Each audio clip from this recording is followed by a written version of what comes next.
Ja anem pel sisè pas. Simplement l'objectiu d'aquest pas serà col·locar-les al lloc on van, encara que estiguen girades. Val? Així que primer ens fixarem si n'hi ha ja alguna que estiga al seu lloc. Este no està en el seu lloc, perquè este i este no corresponen a aquests colors. Este sí que està al seu lloc. A veure els altres, jo el que faig és, en el dit marque el que sí que està, perquè després tornarem a ell si no n'hi ha ningú altre. Este no està i este tampoc està, per tant, tornem a este. Muntar el cub de Rubik ens ajuda també a fer més memòria.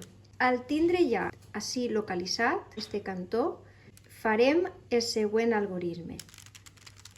Així, mourem la capa blanca a este costat i passarem esta així darrere i mourem esta d'ací i la passarem així.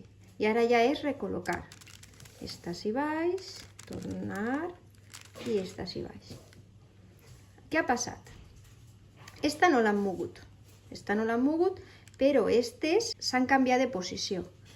Anem a veure si ara ja tenim, tornem a fer el truquet per si se me despista, este i este, vegeu?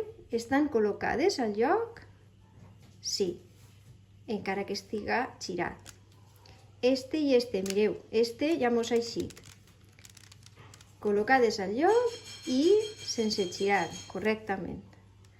I este també. Doncs, i serà l'objectiu. Si no mos eix a la primera, el que hem de fer és tornar a fer l'algoritme.